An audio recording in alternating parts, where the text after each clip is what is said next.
I would like to now call the October 21st, 2020 meeting of the Longmont Sustainability Advisory Board to order. Can we start with a roll call, please? Sure. Kate Collardson. Present. Mary Lynn. Present. Adam Reed. Present. Violetta Manukian. Present. Charles Musgrave. Present.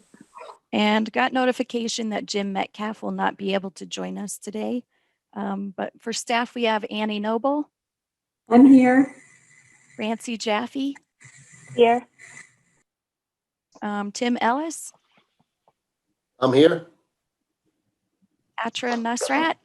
Here. Dan Shippey. I'm here. Ann Lutz. I'm here. Heather McIntyre is here, and Councilmember Christensen. I just saw her. I'm here. Okay, thank you. And And Chair, we have sorry. a quorum. Perfect. Thank you. So the next item on the agenda is to approve the minutes of the last meeting. Can I hear a motion to approve the minutes from the September 16th, 2020 meeting? I'll move that we approve the September Sustainability Advisory Board minutes. A second? I'll second it. Perfect. All in favor? Raise your hand. Okay, perfect. Thank you. I would now like to open it up for the public invited to be heard. Each person will who wants to speak will be unmuted to speak one at a time. When it is your turn to speak, please state your name and your address for the record. You will have 3 minutes for comment, and I will be timing. All right, and Chair, we just have Doe Kelly, who is here with us today, who would like to speak. So I'll go ahead and ask her to unmute right now. Can you hear me? We can, yes. Please state your name and address for the record. Okay, Doe Kelly, Barberry Drive in Longmont. Okay. In 2016, I had the experience of becoming electro-hypersensitive when a Nextlight wireless router was installed in our living room. Lucky for me, I knew where to look for answers, unlike so many who haven't a clue of what's happening to them. Even though it was literally painful for me, I got onto our wireless internet where I found answers in abundance. In 2 weeks' time, we had a fully wired workaround and still do to this day. I could not have lived in that wireless environment, torturous to my skin, my face, my blood vessels, and my brain. I wondered, where would I go now that the world had become mostly wireless? My story is not unique. There are tens of thousands, if not more, EMF refugees on the planet, mostly unseen or unrecognized. How many of you know of this phenomenon? This scourge is non-discriminatory. It affects the high and low alike. You think we have a problem with the homeless in Longmont? Imagine the numbers of wandering nomads multiplied exponentially by people who have nowhere to go to escape the ambient microwave environment as more of it comes online with 5th generation wireless and wireless smart meters nearly everywhere. I have spoken with many such distressed individuals over the years as part of what I do. Somebody on Facebook said to me, why not just pay to opt out of a smart meter, something that is available from some utilities? Where I live in a townhome complex, I'm surrounded by several analog meters. Were they wireless, I would be receiving their irradiation even if I opted out. This is simply not acceptable to people like me and so many others already living with the disability of electromagnetic sensitivity. You are an advisory board to the Longmont City Council. As such, I'm asking you for alternatives to the proposed AMI smart meter program and at the very very least, as Mary Lynn advocated in your July meeting, a non-punitive way of opting out of wireless metering, should it come to pass here. It would appear Mary Lynn may be the lone voice here for common sense and further discussion around the issues presented by so-called advancing technologies such as 5G and smart metering. Wireless and smart are not sustainable for living things. The updated science shows this. Tim Sheckley's comments to the FCC from June of 2020 documents in detail the specifics for those of you who have seen this document. Last night's City Council presenter on the subject of health effects of electromagnetic radiation was not an expert in non-ionizing radiation nor in weak field effects. His input showed a complete lack of knowledge of the actual current conversation among researchers specializing in this field around the issue of adverse electromagnetic radiation effects on biological life forms. We need wise, wired cities, not wireless, so-called smart cities, environmentally friendly cities that care deeply for their biological underpinnings. Smart will not accomplish this. Thank you for your time. Thanks so much. I appreciate your comments. And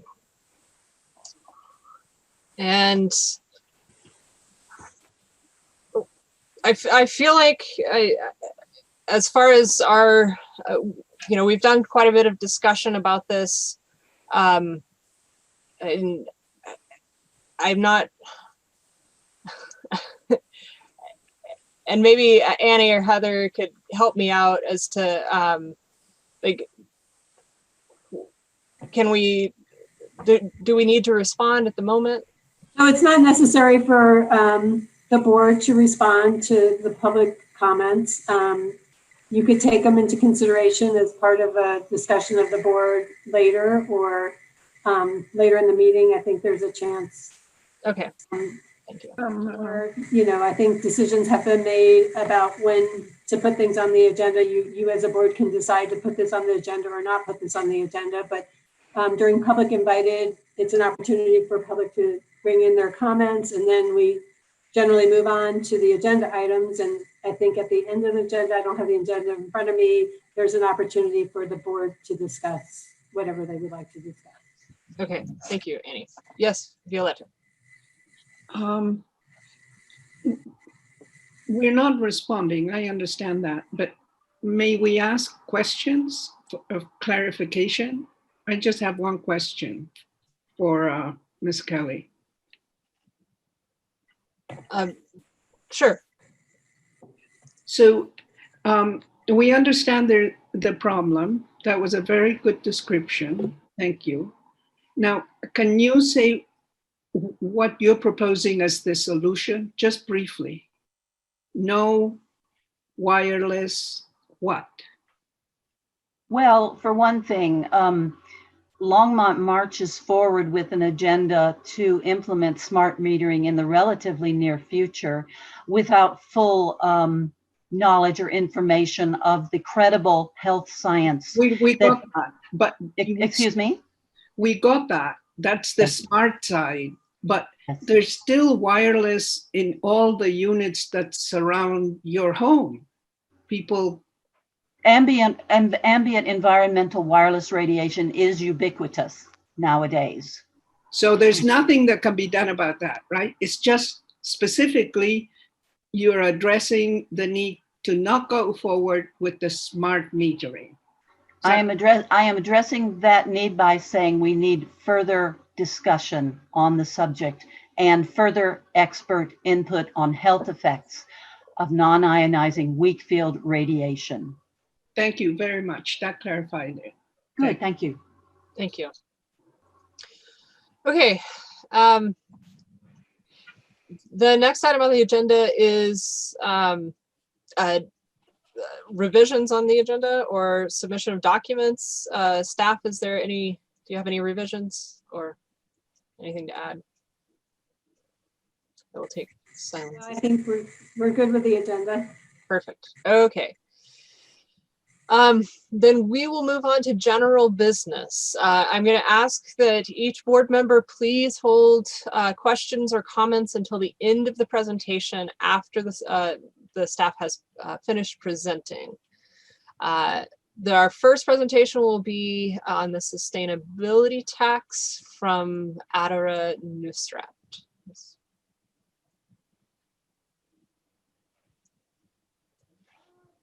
Hi, can you hear me okay? Yes. Okay, great. Thank you, Heather. And thank you, Kate. Okay, so I'm kind of coming back to you after I think we've had 2 meetings regarding the sustainability tax. And what I'm presenting here today is the outcome of the consultation we've had both with the Longmont Sustainability Coalition and with yourselves, the Sustainability Advisory Board. My name is Atra Nazrat, I'm the Sustainability Grant Program Coordinator, and I've been moving this agenda item forward. So can we go to the next?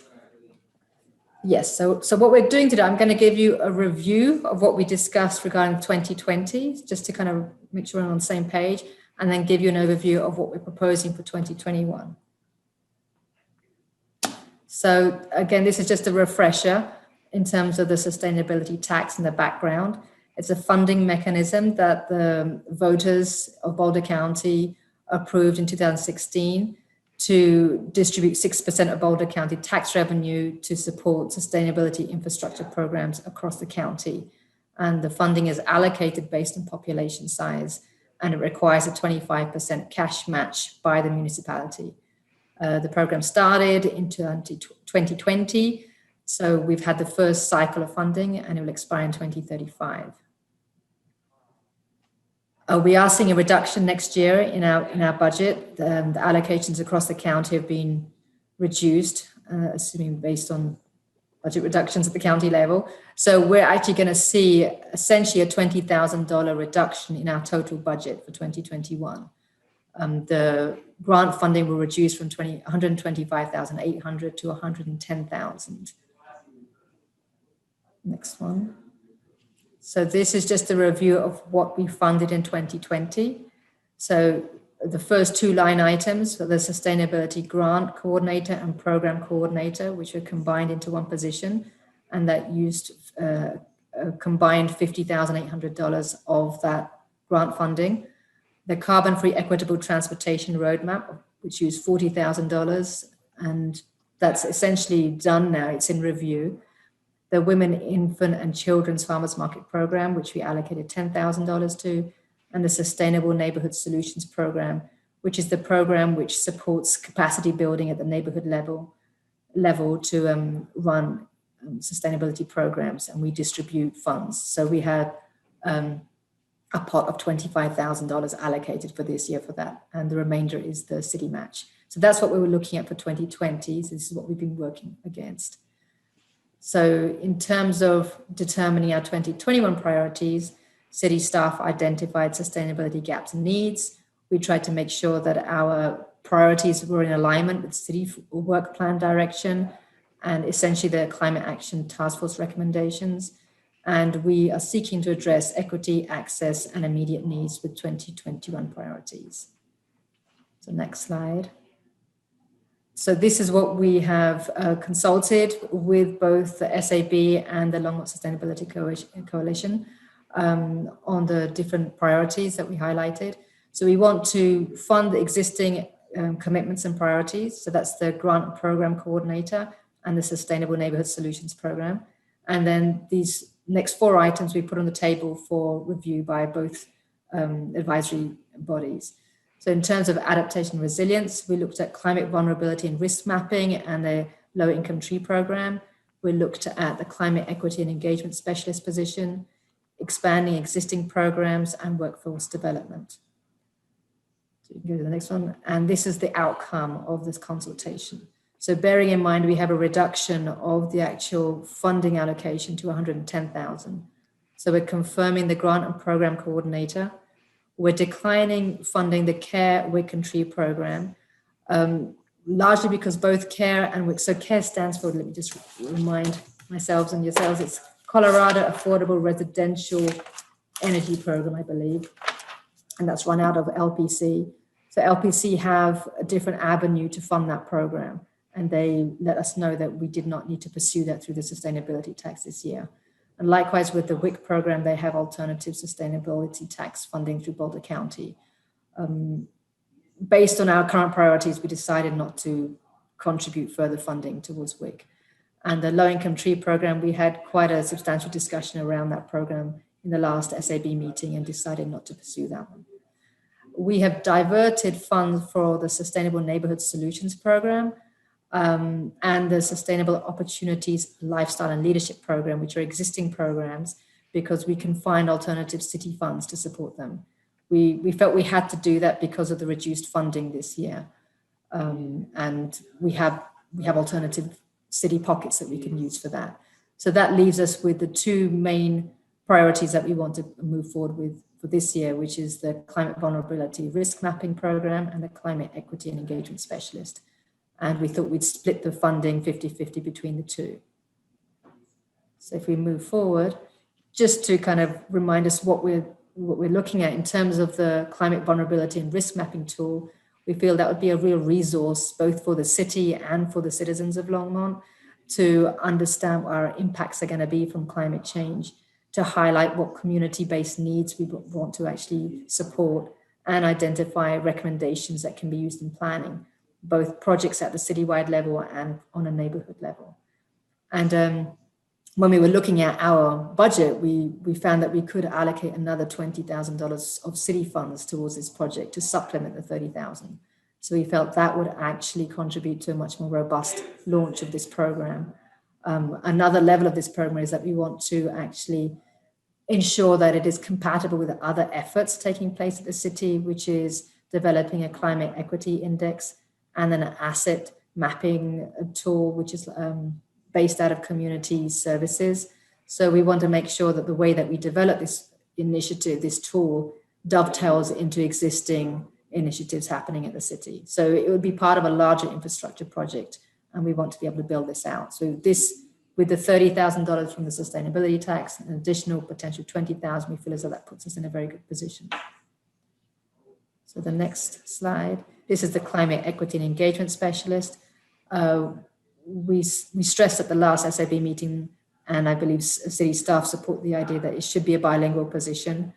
And this would be instrumental really to implement some of the recommendations from the Climate Action Task Force recommendations and the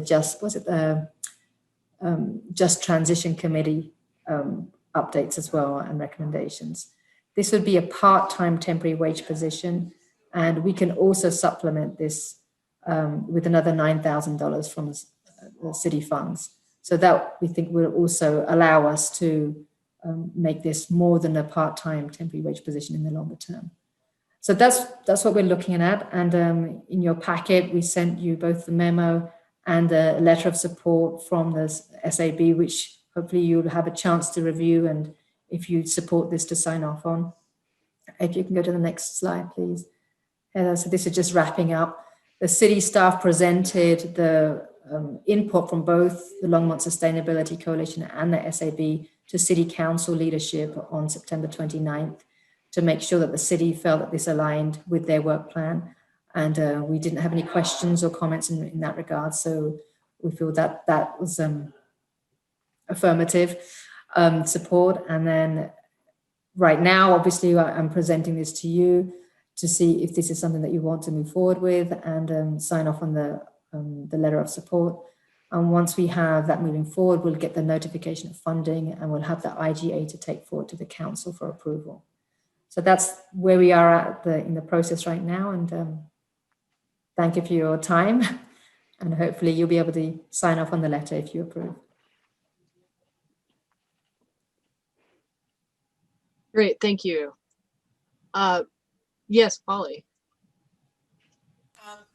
Thanks, Ajara. That's a very good explanation, but I'm really concerned about the things that we're dropping and who's going to make up for those things, like the WIC program. And I mean, we're not the sustainability tax is not the only funder of any of those. So, so it's my understanding from what you presented that you're going to ask the city for an additional $29,000. We have some budget in both across the sustainability budget and the community services budget. So we could reallocate. So that's not additional funding that we're seeking. Okay, that makes it a little clearer. It worries me when we're dropping programs that are already in process to start new programs that we don't like, mapping zones and climate equity specialists when we have programs already that, never mind. No, I It's okay. appreciate what you're saying, Councillor Christensen. I believe that WIC has alternative sustainability tax funding from Boulder County. And last year we had additional funds, the $10,000 was a portion allocated to Longmont, and we gave that to WIC basically. So we shared that out with them. Thanks for clarifying that. Thanks. Violetta? I have a similar concern, but it's regarding the community-based programs, the SOL and the SNS, and they were diverted. And we haven't heard an update from those programs recently. So what's the funding? Again, like I mentioned in response to Councillor Christensen, we have funding to support those. They've already budgeted. So we have $30,000 for maintenance of the SOL program, the Sustainable Opportunities Lifestyle and Leadership Program for 2021. So we have no concern about supporting that program. That will be fine for 2021. And the Sustainable Neighborhood Solutions Program, I believe we have, I think it's $16,000 on in a budget that's ring fenced for community services programs. And I believe, and Annie, correct me if I'm wrong, I believe that's in the sustainability budget, and there's an additional $10,000 from city funding that will also be applied. So that we have funds to cover both of those programs, which is why we diverted them away from the sustainability tax, because we were confident that we could support both of those programs going forward. Excellent. Maybe we should get an update. I'm asking whoever is in charge, I do not know, in one of the next meetings or so, please. Thank you. Thank you very much.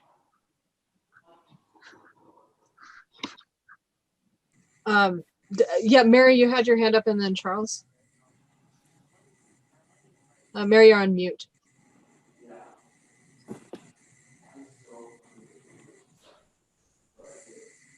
So very quickly, what was participation like in WIC in the last year? And is it a growing program? Is it a decelerating program? And how are our participants invited or qualified for that program? Just very quickly, if you can. Okay.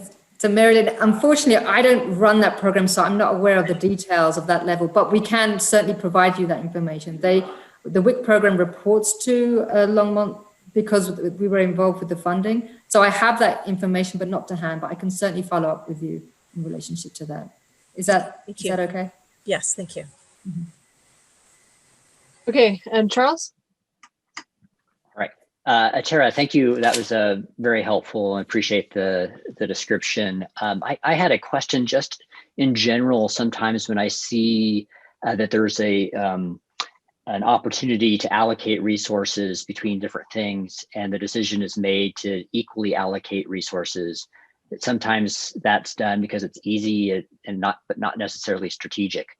So I was curious about whether the strategy came in the second piece, which was how much funding to allocate from a budget, the 20,000 and the 9,000, to get to the levels that may be needed for those programs. Is that the right way to think about this? That we made it the right amounts by adding the right amounts later, and the original choice to make it equal in terms of the request for grant support was just to get us a starting point to then add the right amounts?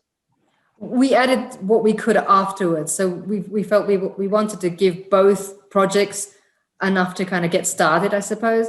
But we realized that, we needed to supplement both to make them viable projects. So we were able to allocate it. Sorry, go ahead. Yeah, so for example, let's say that you instead went 60%, 40%, but did the 20,000 and the 9,000 allocation then shifted in order to make up that difference? Do you see what I'm getting at? I do, but we were pulling those resources from different funds. So I think 9,000 would only be able to go towards the climate equity specialist position because of the fund that was being drawn from. Whereas the 20,000 could potentially be split between both, potentially. I would have to look into that further. But Okay. it's dictated by the funding sources. Got it. So because of that constraint, I'm hoping that constraint still we were able to get to the right amounts in the end of the 70,000 and the 59,000, or I forget what the amounts were, but because otherwise you can go back to the 50-50 and change those numbers and then provide the amount from the city budget to get to the final right amounts. We could look at the budgets again and just to kind of make sure that we're optimizing how we're spending the money. So point taken, Charles, I appreciate that. Thanks. Thank you. Polly? Two things. One is answer to Mary Lynn a little bit, but Atara, what is, because I just saw the slide and I immediately forgot it. What is the actual shortfall or difference between the 2020 funding and the 2021 funding budget? So I'm trying to remember off the top of my head. So we received 125,800 in terms of grant funding last year for 2020. And this year we're receiving 110,012. And so we still are obligated to make 25% match. Yes. So last year, there we go. Thank you, Heather. It's 32,000 match we provided last year, and the equivalent is 27,500. So there's a shortfall of about $20,000 between 2020 and 2021.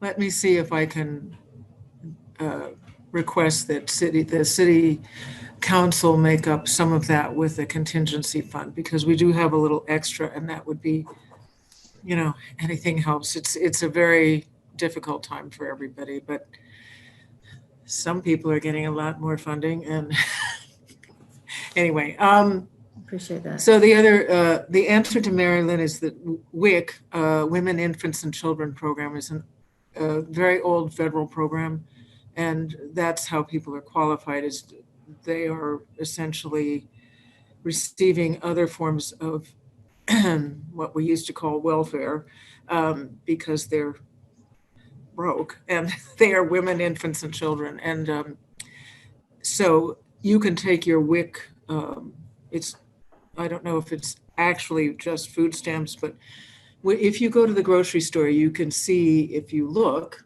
there are little tiny stamps at some of the products, like potatoes, onions. Those are the only things that WIC recipients are allowed to buy. They can buy potatoes, they can buy onions, they can buy certain kinds of products, and they are not able to buy anything else with their WIC funding. So it's a very comprehensive federal program that's really worthwhile. Thanks. Okay, thank you. Yes, Adam. Yeah, thank you for the presentation. I'm noticing that for the grant coordinator and the engagement specialist, those are full or half-time positions. Are there specific positions that you have in mind for the climate vulnerability risk mapping, or do you know who's going to be carrying out that work?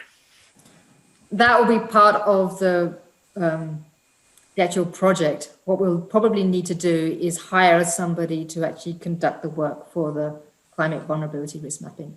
That will be the bulk of the actual work that the grant will be funding. Does that answer your question, Adam? Yeah, it does. Thank you. Great. Thanks again for your presentation, Atara. And if there are no other questions, let's move on to the next item on the agenda. Yes, Annie. Do we need a motion? Oh, yeah, we need to vote. Sorry. I think we do. I think you're right. Does would somebody like to make a motion to support the letter in support of, or that we provide the letter in support of the sustainability tax as described? I will make that motion. I'll second. All right. All in favor? Okay, thank you. And now I think we're done with that topic. Okay, thank you. Thank you. Thank you. Thanks, Annie, for keeping me in line.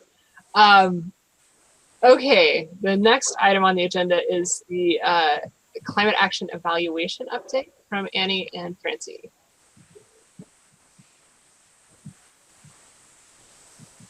Great, thank you, Chair.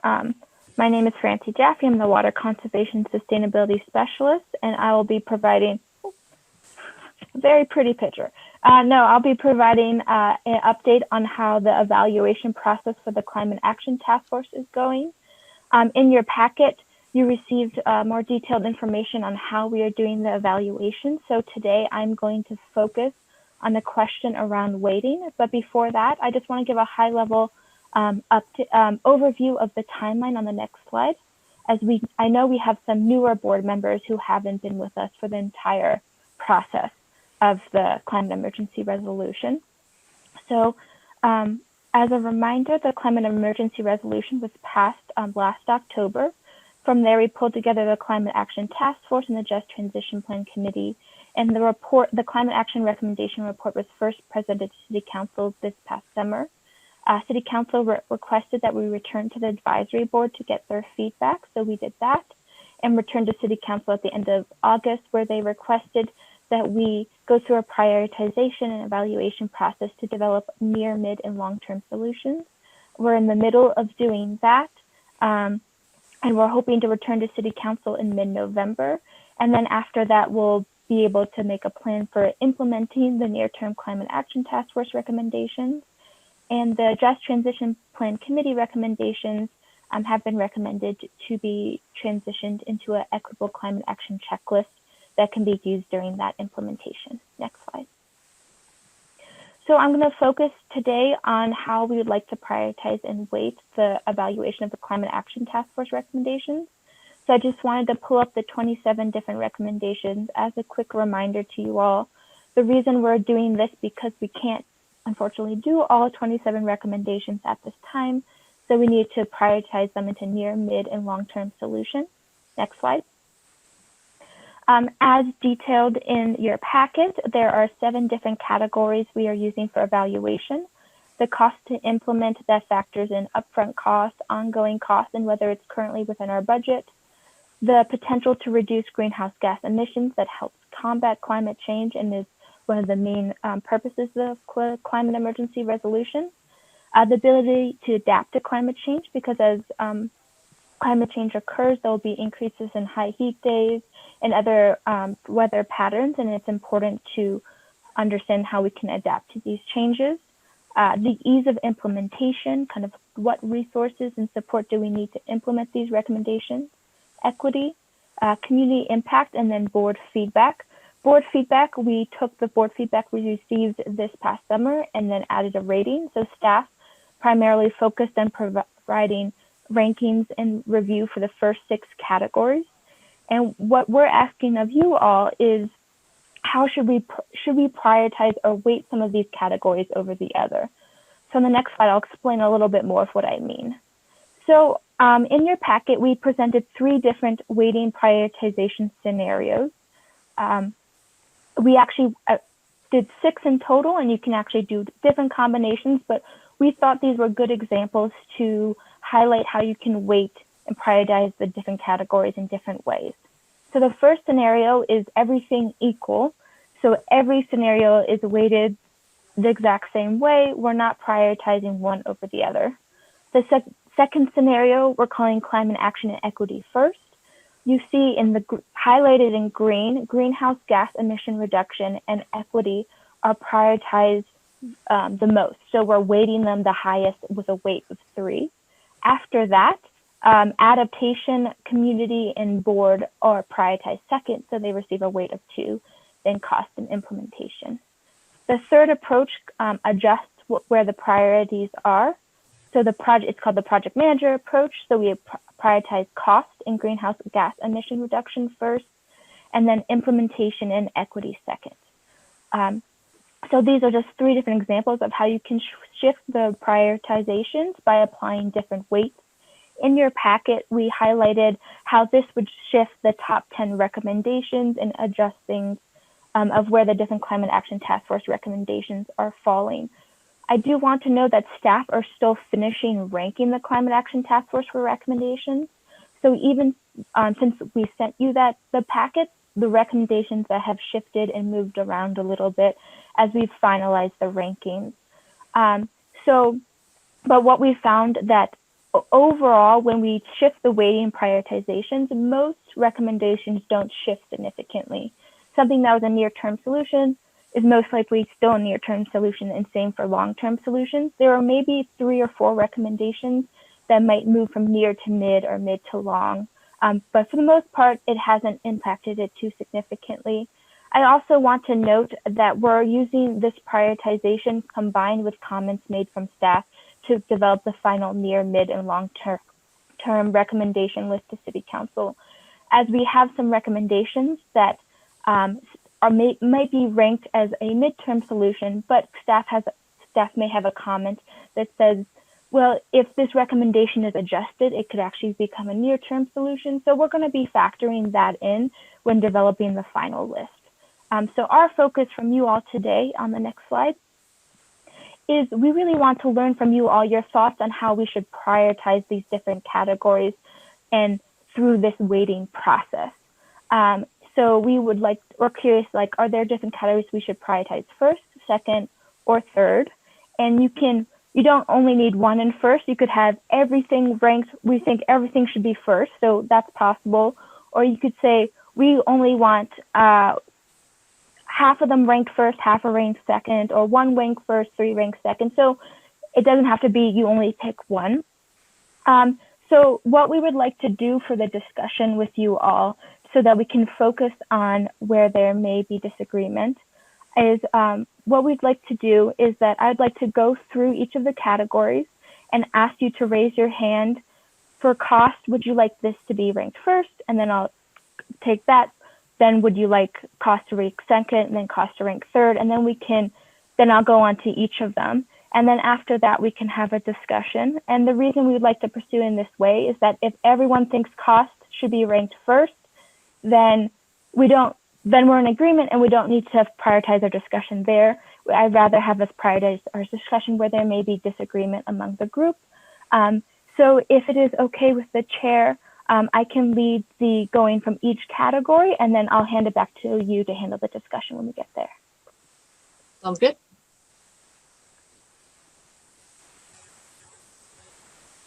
Great, thank you. And Adam, did you have a question? You went quickly. Yeah, Francie, I think this is a really good idea, but I did have one question about the process. Determining these weights can be somewhat subjective because we're coming up with some quantitative assessment for each category. I'm wondering, to kind of avoid some of the randomness that might emerge when we try to come up with some of these weights, we might want to try averaging the numbers, like have everyone come up with some numbers and then submit them and then average them together or something like that. I'm wondering what your thoughts are on an approach that could try to make these a little bit less random if there's some large degree of subjectivity in one of the categories, for instance. So do you mind if I just repeat back to make sure I understand you properly? Yeah. So let's say adaptation category, we have 2 people say it should be ranked first, and maybe like the rest of you think it should be ranked third, instead of an approach of having a discussion, we would have an average of those 5 rankings. I'm just counting how many people are here. Yeah, I think that encapsulates what I'm trying to say. I'm not leaving a discussion off the table. I'm just I'm just concerned if groupthink emerges. I've done exercises like this before, and I've noticed that people can coalesce around a number. So that's why I'm just curious what your thoughts are on that. Yeah, I think that could definitely be an interesting point, just because I think it's important when prioritizing to not just think about what you think should be first, but remember that what was stated in the climate emergency resolution and kind of the goals of that resolution, and kind of think of it from that perspective, or as well as the perspective of the sustainability program. So I think just remember that when raising your hand on the prioritization. But I do think if we get to one where there's discussion and people are very much kind of have disagreements, I think we could take an average or take it into consideration. I think we're also working with city leadership. So we'll probably, our final ranking we select will probably be a combination of what the Sustainability Advisory Board recommends, but also what other city staff members recommend as well. Okay, great. That clarification helps a lot.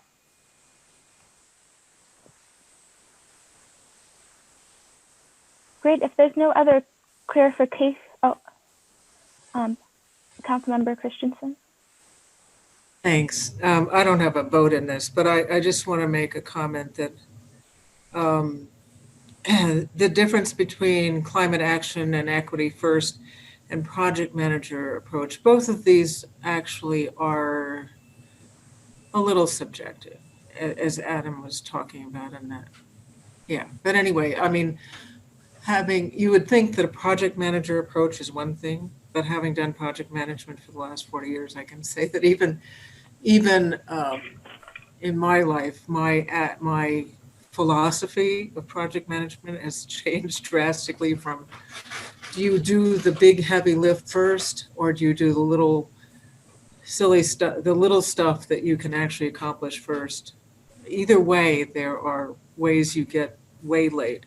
For instance, electrification, which is first on that. That's a huge thing. And if you start with that, I'm afraid nothing else will get done. Anyway, I think that I like the way that you've balanced this out. It enables us to think a little bit more clearly with what our choices really are. Of course, this would be entirely, well, I would think it would be substantially different were we not in a time of economic meltdown and public health meltdown. So that also has to be factored in as the two overlying problems right now with implementing any of this stuff, is that we are, we have much less money than we do. And many of these things that we could implement when we were not burdened by a pandemic are going to be a little more difficult to implement because of the need to be careful about entering people's homes, doing the projects. Well, we all know how that works. Anyway, I just want to make the comment that there is not any one right way to be a project manager or to implement climate action, but I think you've done a very good job at categorizing this in a way that helps us think about it a little more clearly. Thanks. Great, thank you for your comments. And I also do want to remind the board, as this is a common misconception with the electrification recommendation, it's to create an electrification plan over the next 2 years. So we've had some misreading of that recommendation. So I just wanted to remind the board of that. Great. Thank you all for your comments. And if it is all right with the chair, I'll move forward towards the kind of the weighting recommendation. Please go ahead. Great. So for the first category for cost, I'm just going to ask if you all think, if those who think this should be a first priority, if that you can raise your hand. If you think it should be a second priority. Could you repeat, please? So for the category of cost, so cost to implement, if you think this should be our main or the primary priority, could you please raise your hand? If you think it should be the second priority, please raise your hand.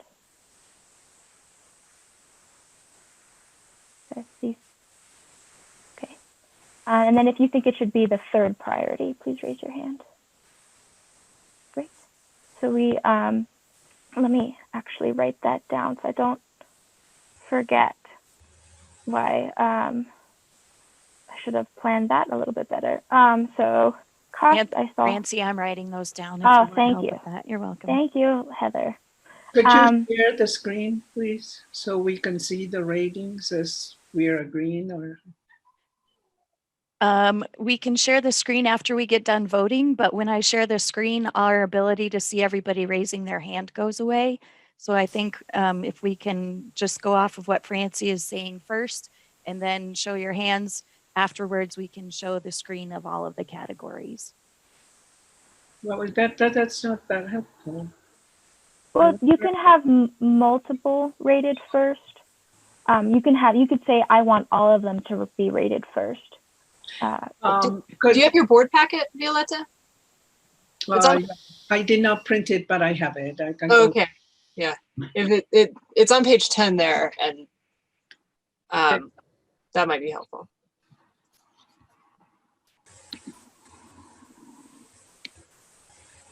So if the board's ready for the second category, which is greenhouse gas emission reduction, please raise your hand if you think this should be the first priority.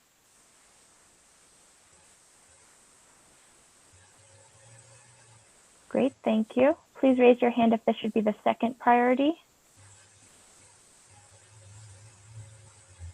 And then please raise your hand if it should be the third priority. Great, thank you. The next category is adaptation to climate change. So please raise your hand if you think this should be the first priority.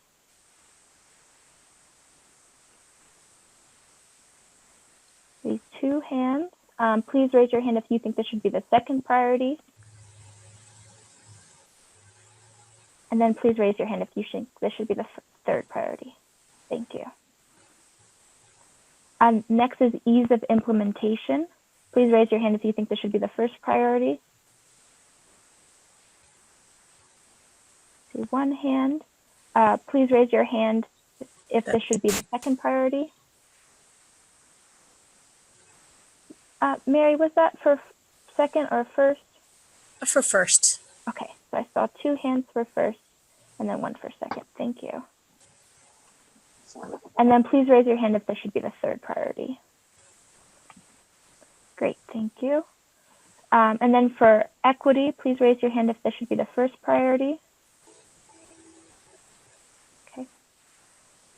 Please raise your hand if this should be the second priority. I think that was all members of the board. And then community impact, please raise your hand if this should be the first priority. Hold on, Francie, on the equity. Mary, did you say first or second? Equity was first. Okay, thank you. And thank you. For community impact, please raise your hand if you think that should be the first priority. Please raise your hand if you think that should be the, Mary, that was for first priority? Yes. Okay. And then Violetta for first as well? Yep. Great. So I saw 3 hands for first. And then for second priority? Great. And then I saw the other 2 board hands. And then last is board feedback. Please raise your hand if that should be the first priority. Second priority. I think I saw 3 hands for second priority. And then third priority. Great, thank you. So it does actually seem a little bit, I think there were a couple that were pretty solid with at least 4 votes. Heather, I don't know if you were able to share that, to track that live, but I actually was able to track it and could share my screen. But I also would like to turn it back to the board chair to just consider the time and the other presentations and how much discussion you would like to pursue. Or if you would like us to pursue kind of the averaging method that Adam recommended. Well, so we have 2 more presentations and about 40 minutes left. I don't think we should spend much more time on this. I do think that, so how many were not clear? How many of those were 3 to 2? Or? I would say 5 out of the 7. The cost and equity, were pretty clear. It had 4 out of 5 on one rating. The others, it was either 3 to 2 or 2, 1, 2. So it was a little bit more split. So we could discuss those.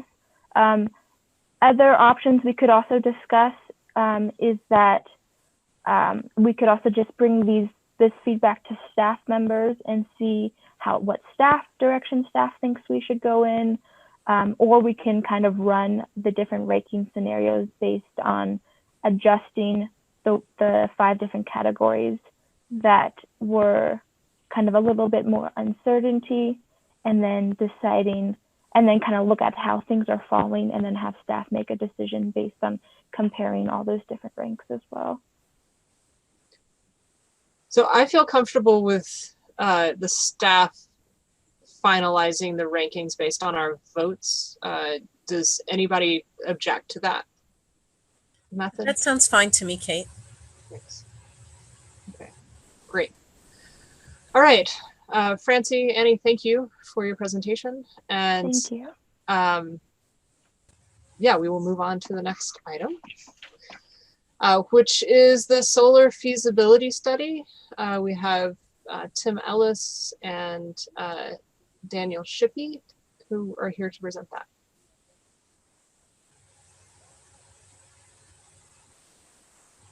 Great, can everyone hear me?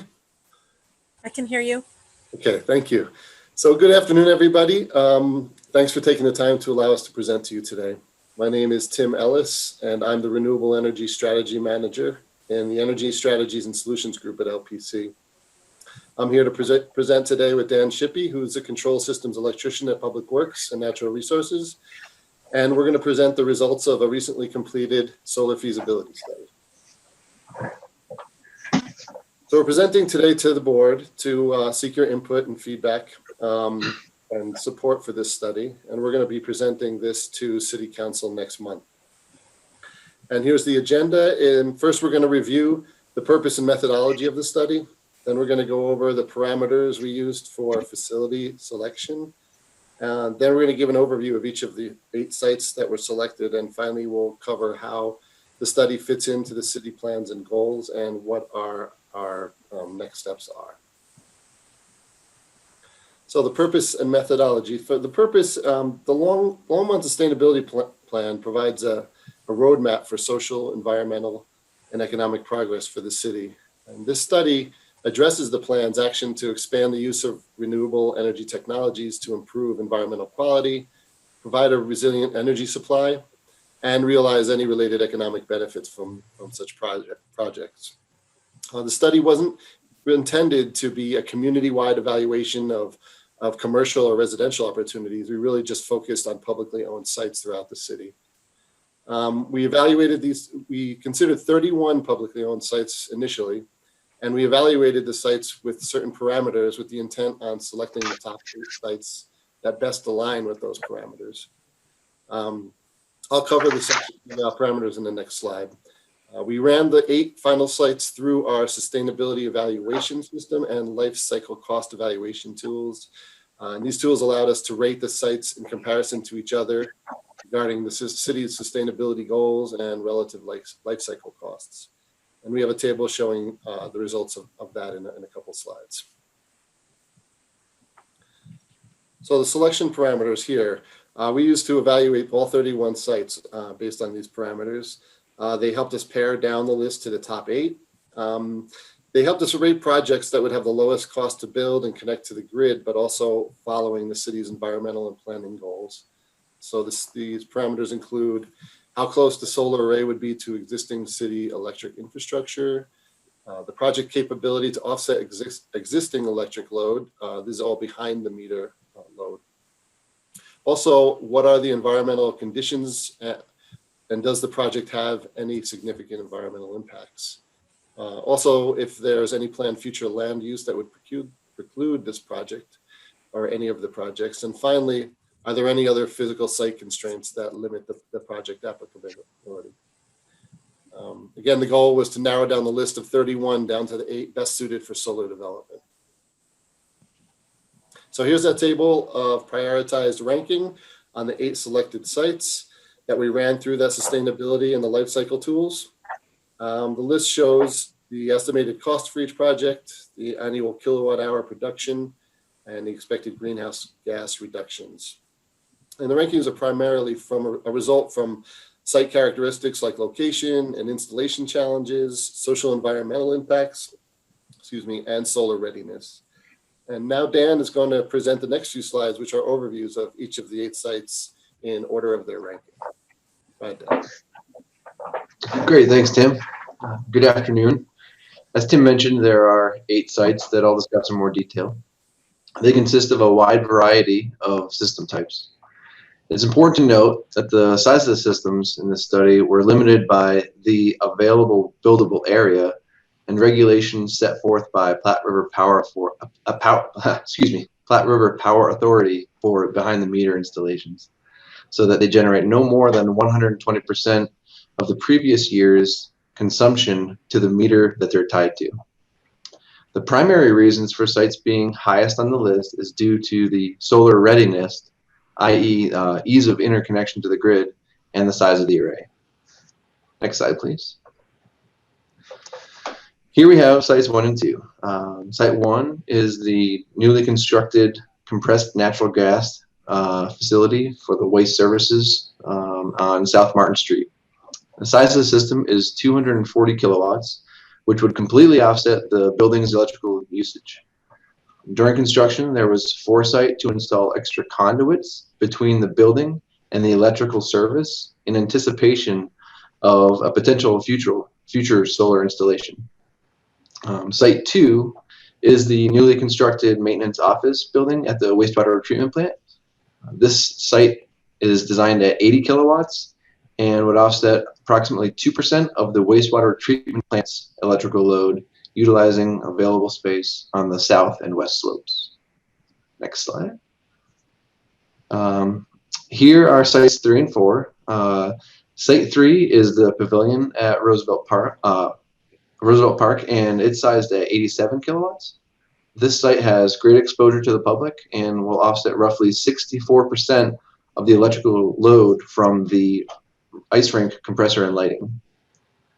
Site 4 is a ground mount at Centennial Pool, which is designed at 67 kilowatts and would take the place of the existing hot water solar system, which has been inoperative for years.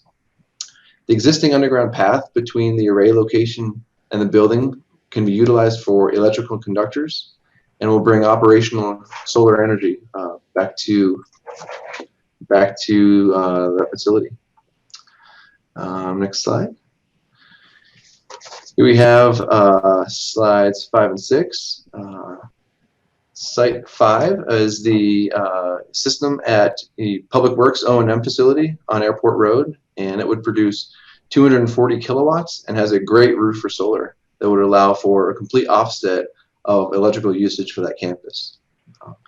The location of interconnection, however, is not directly adjacent to the building, so it would involve more work to perform the interconnection work.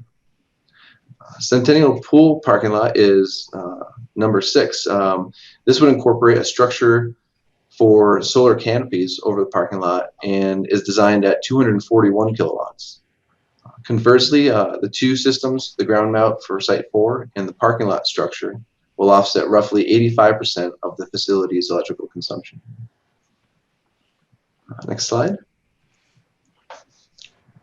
Sites 7 and 8 are here, and Site 7 is the Nelson Flanders Water Treatment Plant 4-bay body of water that utilizes an innovative technology called photovoltaics, meaning the solar array floats. It's an 850 kilowatt design, 853 actually kilowatt design, that would be the second of its kind in Colorado. The solar array is installed on floating modular racking system that utilizes water area instead of land. These systems have been installed throughout Europe and Asia and are growing in popularity in the US. This system would completely offset the electrical consumption of the water treatment plant, and because of its modular design, can be easily added onto in the future. Site 8 is a 130 kilowatt design installed over the primary clarifier covers at the wastewater treatment plant. It would be the most challenging design, as engineering and racking would be a one-off task. The major benefit of this system, though, is the amount of energy it would offset at the wastewater treatment plant, which would be roughly 6%. Thank you for your time, and I'll hand it back over to Tim, and he'll talk about study findings and the next steps. Great, thanks, Dan. So where does this study fit into the city's goals and plans? As all of you know, in 2018, City of Longmont committed to reach 100% renewable energy by 2030. And the next year, the city declared a climate emergency with the intent to take actions to address the climate crisis. So this solar feasibility study demonstrates the city's commitment to clean energy analysis and planning. City has now a list of the 8 most viable solar installation sites on city-owned facilities. There's also plans and studies underway by our wholesale provider, Platte River Power Authority, in partnership with the owner cities that, together with this study, help us lay out the path to 100% renewable energy. One example is that Platte River is finalizing their integrated resource plan this year that offers resource options and to provide safe and reliable and cost-effective electricity for the member cities for the next 10 to 20 years. And the plan also moves us toward our renewable energy and carbon goals. But even, oh, no, I'm sorry, can you go back? I only got the first 2 on that one.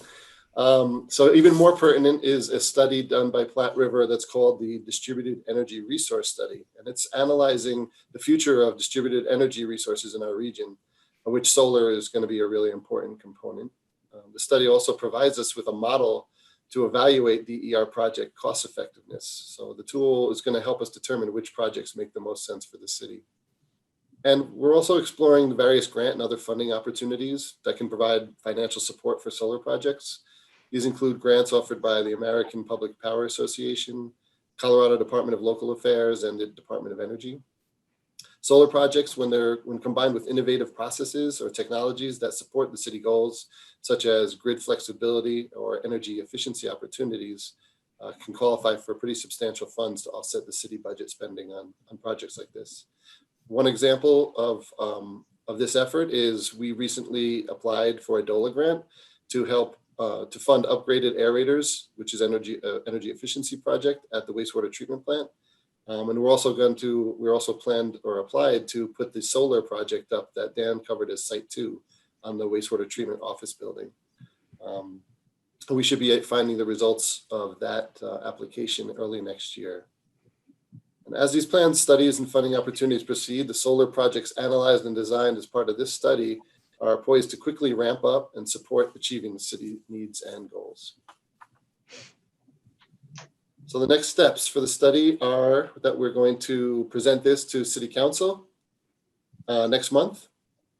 We're also going to look forward to Platte River's completion of the integrated resource plan and distributed energy resource study. The resource plan is supposed to be end of this year, and that DER study is sometime mid next year. We're going to wrap that up.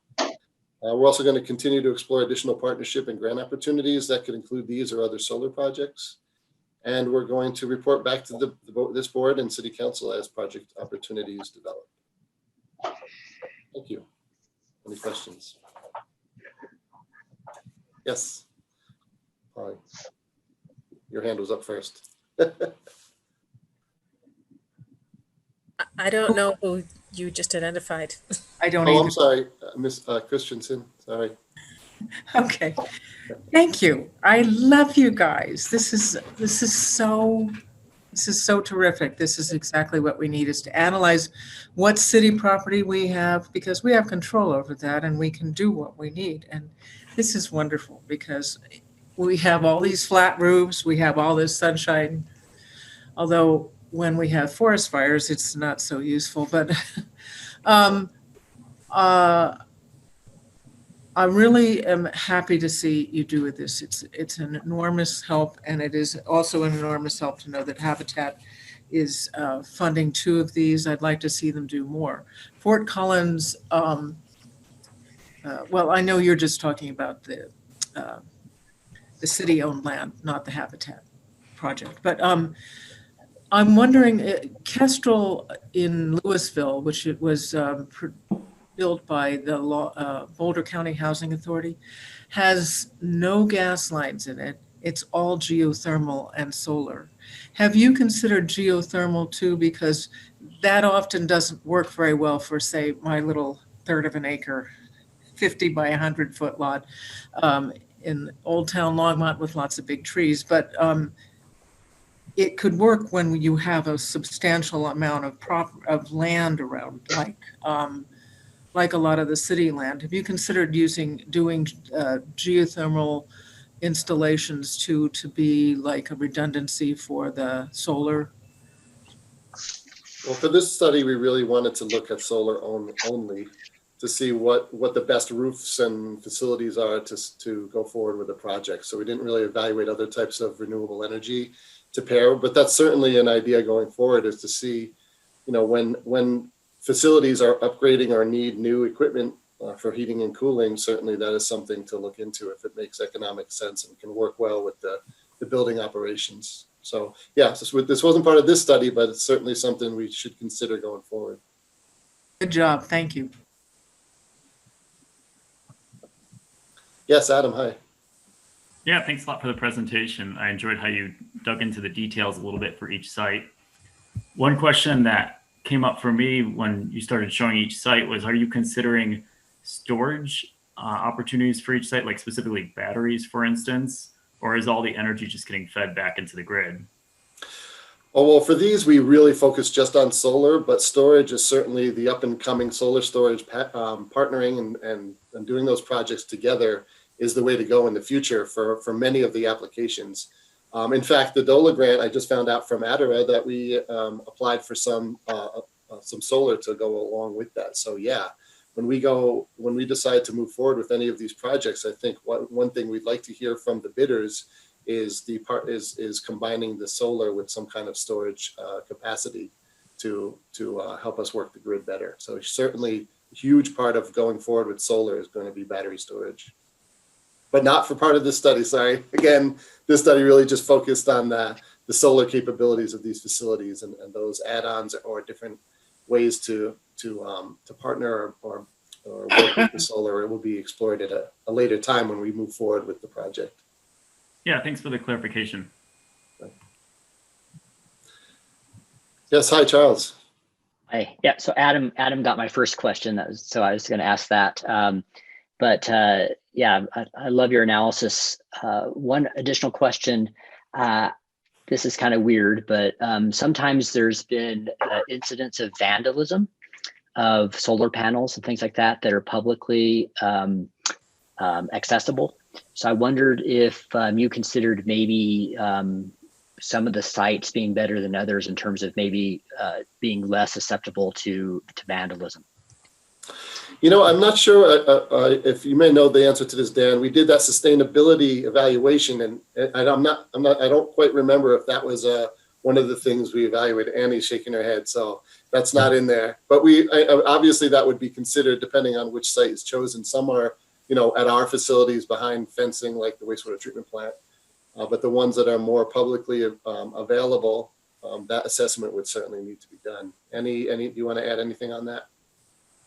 Yeah, I mean, I think we were looking at this also being a demonstration kind of project for the public to demonstrate how solar can be a good thing in Longmont. So we kind of wanted it in a place that was kind of accessible to the public. So not all of the sites were, but I think we kind of viewed like the memorial building or the pavilion as like a good demonstration site. So, it has a pretty, I don't know how people have analyzed solar systems, but it has a pretty high roof. I don't know, maybe Dan knows more about how often those kind of things get vandalized, but we didn't really look at that.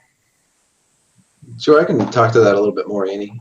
So the one system that will be a ground mount location that has real access to the public would be the ground mount at Centennial Pool. And that is an existing solar system that already has an established fence around it with some vegetation on it that serves as a blind.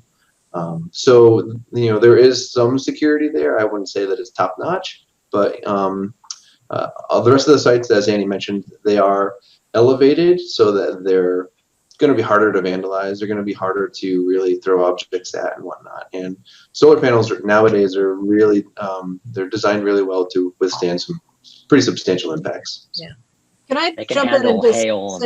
say that the National Electrical Code requires that a ground mount system be surrounded by a fence. So if it's a ground mount, then there has to be a fence around it. Yeah. That's it. I concur with Kate. Go ahead, Polly. Oh, I'd also like to point out that almost all of, I think all of our facilities have cameras around them. So we know exactly who's monkeying around. Most of the cameras, though, record startled animals. So we have lots and lots of shots of deer going and bears going. And, you know, that's mostly what we see, thank heavens. But still, it's kind of amusing. Anybody who tried to take anything would, there's a good chance we could hunt them down. Hey, Mary Lynn. Thanks, Tim. Great presentation. It's really exciting to see this happening in Longmont.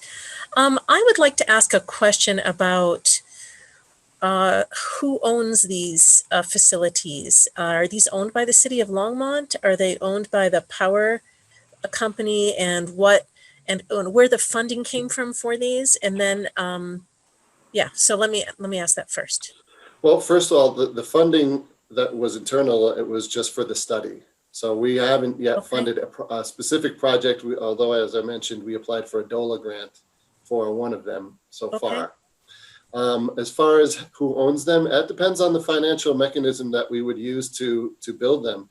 There could be either city-owned, straight-out pay type of arrangement, or we can have a contractor set up a PPA, a power purchase agreement, in which they would really own it until we paid it off, or however that contract would end. So there's several different ways that we could either own it or lease it, but that hasn't been determined yet for the projects. So I just want to ask one follow-on question, and this is really directed to Polly more than anyone else.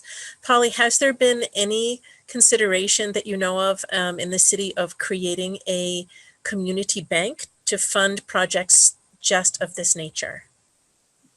I know that you spoke about that last night, and that's something I've looked into too. I think it's a wonderful idea, because that's exactly one of the things that would be very helpful if we had either a state bank like North or South Dakota? North Dakota, yeah. North Dakota, okay. Or a citywide bank we could use for funding affordable housing, for exactly any of our stuff, helping LPC. Although the city owns LPC. This is part of. Sure. Yeah. So, but it is a good idea, Mary. Thanks. Polly, so where is the sort of mechanism for bringing in the local folks who actually founded the Public Banking Institute, who are interested in speaking to the city about this? Or should I call you later and we can talk about that? Yeah, let's talk later. Okay, thank you. Okay. Adam, did you have another question? Yeah, I'll try to be brief. You mentioned trying to show off these solar panels by putting them on sites like the Roosevelt Pavilion. Do you have any intentions to have any public outreach efforts with this project beyond just putting them in locations where the public can see them? Oh yeah, if we move forward, as we move forward with specific projects, we would definitely be letting everybody know what we're doing advertising it, yeah, there would be a lot of public outreach, because that's really one of the primary goals of these projects, is to educate and inform on how we're moving forward with renewables. So certainly that will be part of it. Okay. Thank you. All right. Any more questions? I have one last quick question. Did either of you folks see the portion of last night's City Council study session where Tim Sheckley was presenting about the potential for microgrids and the use of solar in microgrids? And I'm wondering if you folks. I didn't watch it. I was unavailable last night, but it's recorded, and I have every intention to watch that. When I actually read some of what he had sent over through one of our residents about the different scenarios. From my understanding, with a quick read of what he is presenting, he has a type of distributed energy resource platform that he wants to put in place. There are a lot of them out there. We'll be reviewing and trying to understand what different organizations and people are going to present to help us manage distributed energy resources. His is one of many, but certainly we'll look at the methods that he's put forward several times, from my understanding, on how to move forward with distributed energy resources. So yeah, like I said, that's one of a bunch of them, and I will be reviewing that soon. I'll be taking a look at that presentation from City Council. Thank you, Tim. Yeah. Can I ask a quick question? Sure. How much does the city pay for power? Do we get a special rate? Do we pay anything? What's the? Yeah, well, we get our power from a Platte River Power Authority, so we get a wholesale rate, which is substantially lower than our, the rates we charge customers to cover our distribution grid costs. So yeah, it's substantially So there's not lower. much. There's not much long-term savings in terms of generating our own power, not having to pay as much for it. So yeah. Yeah, that's always going to be part of the economic analysis, right? You want to see what we get our wholesale power, but we also try to compare it to what Platte River can get for utility scale solar, which is is even much cheaper than what we can get as a city just for these roofs. So, there's a lot of benefits, and obviously the benefit cost analysis will be done in greater detail as we move forward. But there is value on having local generation for sure. Could we get Platte River to install something on city land?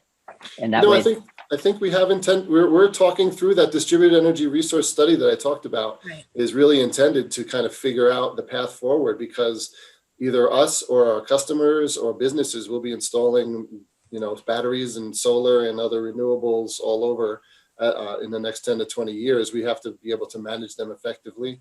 And Platte River is working when it's a right scenario. I think we're asking them to look at smaller sized still utility scale, but maybe commercial scale installations. So I think that's part of the solution for sure. Yeah. Got it. So I hate to stop this great discussion. We have 11 minutes left, and a couple more things that we want to hear. Thank you so much for the presentation, Dan, Tim, and Tim, I think you are presenting to us next on the Habitat for Humanity project. Yep, you can't get rid of me today. I'm on a roll, so I got this next one too. I'll try to make it quick. I can talk pretty fast. I'm originally from New York, so I think I can get through it pretty well. So you know who I am, Renewable Energy Manager at LPC. I'm going to present on this very long named project we're doing. It's called a Grid Interactive Efficient Buildings Demonstration Project. We're partnering with Habitat for Humanity on this one. So next slide, please, Heather. Thanks. So you might have seen this slide before. We use it at LPC to indicate how a project supports the various components of our integrated electric resource systems plan to reach our 100% renewable energy goal. And the main focus, next please, Heather. Yes, the main focus of this project is support and inform beneficial electrification, as well as the innovative and emerging technology aspects to determine how they'll help us meet our renewable energy goal. But the project also helps support other of these components, like distributed energy resources is an important one, the built environment, and AMI. So I'm presenting today to you guys to also seek more input and support for this project. Here's the agenda. First, I'm going to cover what a grid interactive efficient building, or GEB, is. Then I'm going to talk about our partnership with Habitat and give an overview of the project. Then I'll cover the benefits of the project as far as LPC and Habitat and the homeowners go. And then finally, I'm going to take a look and let you know what the benefits of the city are and what our next steps are planned to be. So what are grid interactive efficient buildings? They're called GEBs. They're used to, they're those that optimize, they have an optimized blend of energy efficiency, energy storage, and renewable energy, and load flexibility technologies that are enabled through smart controls. But basically, there's 4 pieces to this. The first piece is to have buildings that minimize energy consumption, so they're efficient. Next, they allow two-way communication between the customer and their grid, or LPC, so they're connected. They contain sensors and controls, so they're smart, and they allow the customer, back up one more, sorry if I put too many nexts in my script there. They also allow the customer or LPC to monitor and manage load, so they're flexible. So aggregated together, buildings that are GEB buildings can have a pretty important, it can be a pretty important resource for distributed energies on the grid and the management of those systems. So we're partnering with Habitat for Humanity, really psyched about working with them. We spoke with them earlier this year, and they were on board to work with us on projects for their new homes. They're constructing 2 housing projects in Longmont, 2 at Marshall Place, which are already built, and 8 homes at the Mountain Brook development, which are planned for construction either later this year, but more likely in early 2021. They're all electric homes. Habitat built them as all electric with the intent on saving costs and time with connecting with the gas company. And also by building these homes with minimal air leakage and efficient appliances, Habitat believes that the homeowner will actually have lower energy costs and greater comfort.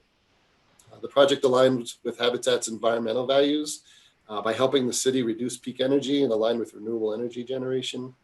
The project also supports Habitat's goal of sustainable and transformative development by evaluating home energy consumption and using environmentally friendly grid interactive technologies.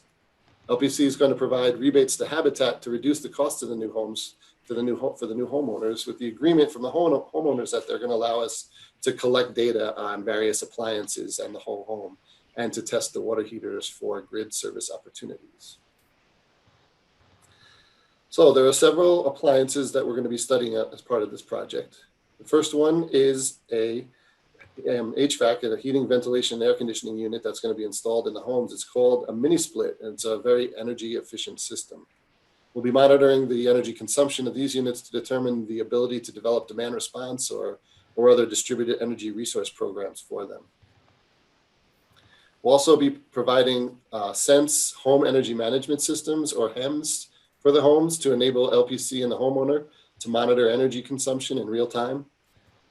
From this information, the homeowner can make determinations on ways to save energy, and LPC and Habitat can use this data to make determinations on future installations and programs for the homes, DER programs, DR programs. The homes at Marshall Place will have an innovative solar installation. It's called Pladio, and it's installed on the ground. We're also going to be uploading and studying the energy generation from these 2 installations. And finally, the primary appliance for this project analysis is the electric water heater. The control device will be connected to the water heater as seen in the white circle here.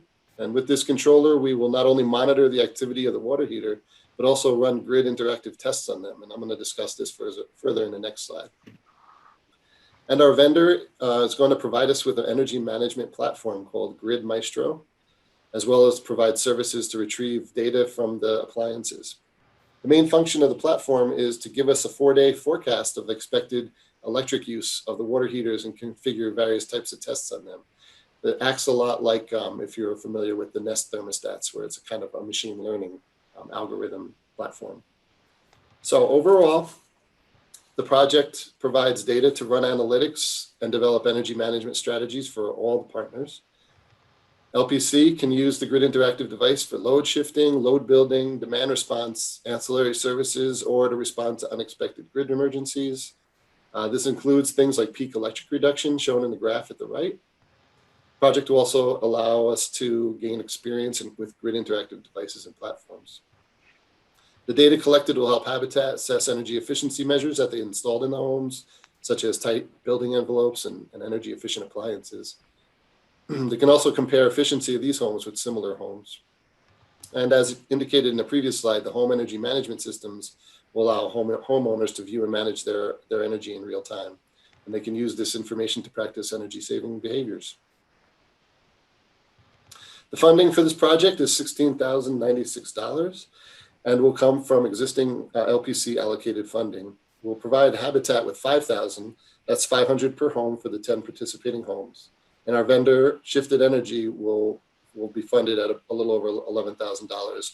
And that covers the controllers, the HEMS, the energy management platform licensing, and data integration into the platform, as well as analysis and consulting fees. So the project will provide benefits to the city in support of reaching the 100% renewable energy goal. And, the reason we're doing this is the generation from renewable energy resources and the consumption of energy in homes doesn't always align. But by putting programs into place that can manage home consumption to align with the generation of renewables, we can help meet our goal. Peak energy is expensive, and this program that allows us to reduce peak energy consumption can save significant costs for the city and our residents. And finally, the project will support other studies and plans currently underway, such as the one I mentioned in our previous presentation, Distributed Energy Resource Study, that's being performed by Platte River and the owner cities. We also have an electrification plan, which you also had heard about, underway to help us try to determine the opportunities and costs of beneficial electrification.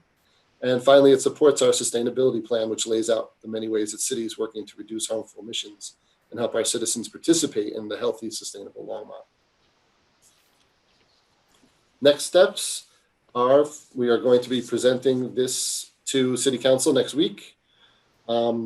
Habitat, other next step is that Habitat needs to construct those Mountain Brook homes, as I mentioned earlier, either later this year or early next year. And after those are constructed and the equipment's in place, we'll be monitoring the different appliances, the water heater, mini split, whole home consumption, and solar production. We're also going to run the tests on the hot water heaters to determine operation and functionality of as a grid interactive device. We're going to also analyze the data to determine the opportunities for full-scale demand response and DER projects. And we're going to be exploring opportunities to partner with NREL, the National Renewable Energy Laboratory down in Golden, to use data resulting from this study to develop water heater and other grid interactive efficient building projects and programs. And we'll be reporting back to City Council on this project in about mid-2021. Thanks. And any questions? Yes, Paul. Oh, yes, Polly. Thanks. Once again, I love you guys. The other benefit of, say, what Habitat does and what you're doing is Marshall Place was previously, this has been in the offing to fix up for about 6 years. It was previously a half lot. It had an old abandoned house on it that was full of skunks. So now it was just a horror for the neighborhood. So this does many, many things. It's a big improvement for Marshall Place. I'm wondering, because these are new buildings, why you chose to do not use flash heaters. They're not big homes, and it seems to me a flash heater would be much more efficient. But anyway, just tell me about that, because I'm trying to think about whether I want to put a flash heater in my house. And anyway, tell me about that. Well, it's really Habitat's decision on what equipment they want to put in their homes. They try to do the lowest cost that gets the job done efficiently, right? So the electric water heaters is just a lower cost item than even like heat pumps or those other types of water heaters, instantaneous water heaters that I think you're talking about, that are a bit more pricey. So really, it's their decision. They thought they want to make the home as affordable as possible right up front. And if they have, like I said earlier, if they have a really tight building envelope and they have the hot water heaters and the efficient appliances, there won't be a lot of leakage outdoors, so that they really won't have high energy costs because they're all contained. Right? Yeah, I think the upfront cost is the main driver for that decision. Yeah, that makes sense. But over the long haul, for instance, the Harmony homes that were built, I think by Habitat up in Fort Collins, they're all solar, and they all have energy efficient things and it saves the people over the long term an enormous amount of money, as does the geothermal installation by Boulder County at Kestrel and Louisville. The long-term savings for everybody is, but yeah, I understand the upfront costs are much more for a flash heater. And I can also tell you this is that there's not an opportunity for a demand response or distributed energy resource with that type of water heater, because that just goes on when you need it and that's it. So it's energy efficient. It works out. It may work out. Although, you know, there's a lot of information that talks about the heat pumps as being as efficient also, but we don't have that opportunity to interact with the grid really with those systems, because when the customer turns on your hot water, it goes on. That's the nature of it, right? That's how it works. So we don't have that. We wouldn't have that opportunity to work with the hot water heater of that type for this type of program. I'll go across the top. Adam. Yeah, thanks a lot, Tim. I really enjoyed the presentation. I had the same question that Polly had, and I just wanted to clarify. In the picture, it looked like a tank water heater. So is that an electric tank water heater? Yes. Okay. It's an electric resistance tank. Okay. Yeah, those are the lowest cost water heaters, and I think that's really, again, that's why Habitat goes forward with them, and they figure since they have a tight home, they can have the smaller HVAC units and water heaters that are less expensive. Okay, thanks. Good energy costs. Sure. Hey, Mary. Hey, Tim. So I wanted to ask you a question about your metering on the home. Is it going to be smart meter, and is it going to be hardwired or radio emitting? Well, that's the determination. I think that's the whole smart AMI project. That's not really what we're looking at for this project. The meter is the meter. We're not running any of the analysis off the meter, because right now the meters we have are monthly read, right? So we are doing this project in the interim period before the AMI infrastructure is built. So, but that's why we're using the HEMS, is because the HEMS actually give us some instant data that we can use to do analysis now, since we don't have that kind of a meter setup that gets us the 15-minute interval right now. That's important for us to do this this demonstration project, because we want the data reads from the whole home to match up with the appliance data reads in order to know if we're effectively running these grid interactive programs correctly or at the right times. Thank you. Any other questions? I have a comment, and this is kind of a challenge that we've had for a long time, which is that oftentimes the upfront costs are higher for these kinds of systems, but over the long term, they cost the owner of the house, for example, a lot more. So, for example, using a stick-built construction over like monolithic construction, paying for solar panels is an upfront cost. Using a geothermal ground source heat pump with a de-superheater, et cetera, saves a lot of money. It's 30% more efficient. There's all these kinds of things. And I understand the challenges in this project. Probably we don't have any freedom because Habitat for Humanity decides those kinds of choices. But it would be nice if we could actually take the full steps towards high energy efficiency and long-term cost reductions. I mean, this is a step in the right direction, but at some point it'd be really nice if, it's just like buying an electric car. It's more expensive up front, but you save a lot of money over the long run. And maybe we should think about, what is how can we move, take the bigger steps that get us past those challenges.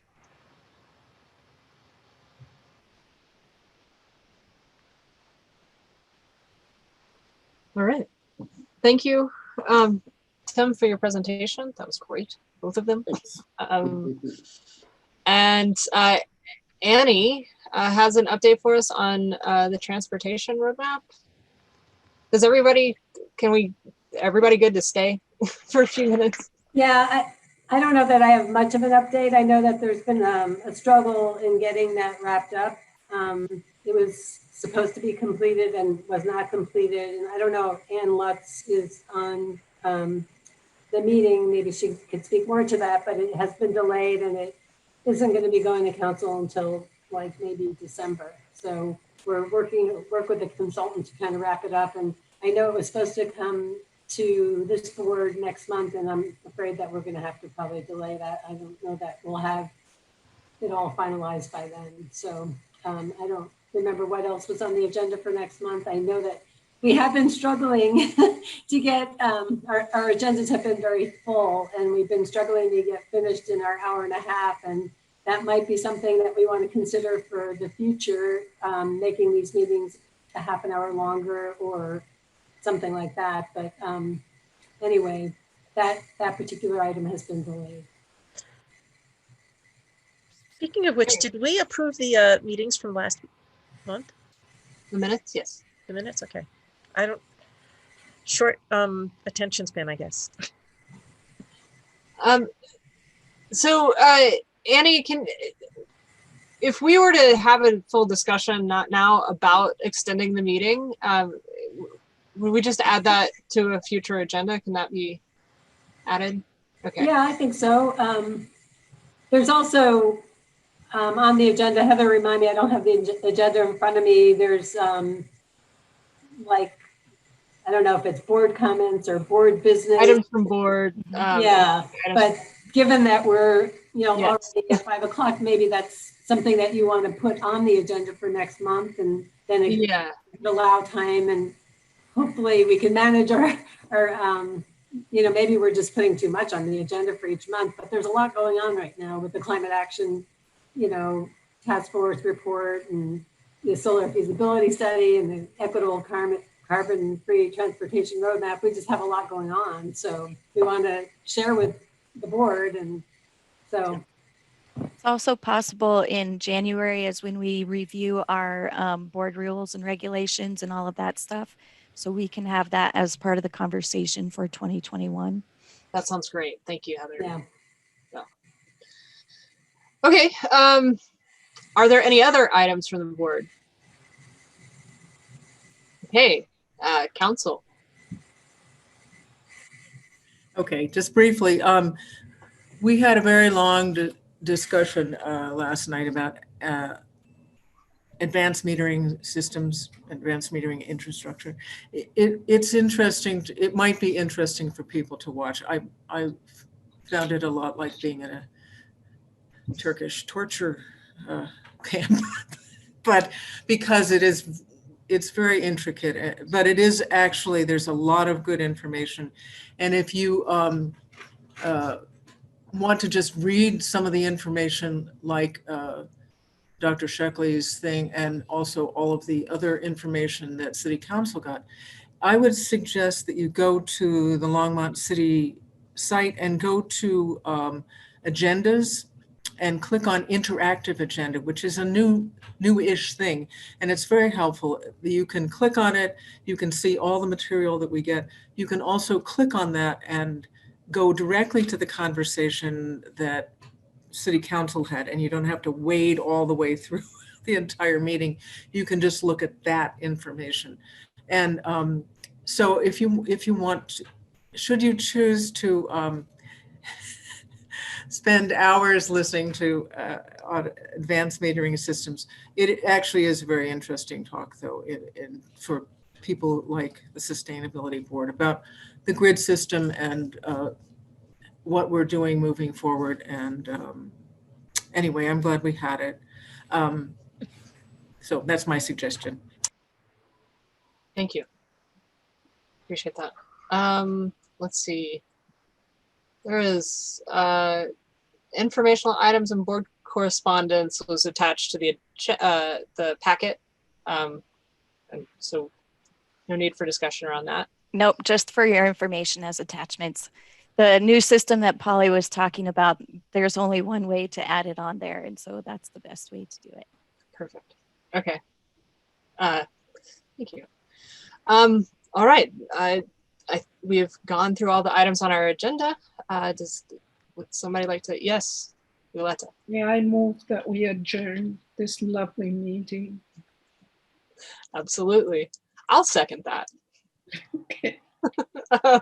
You all. All in favor? Aye. Leave it anyway. All right. Thanks everyone for your time.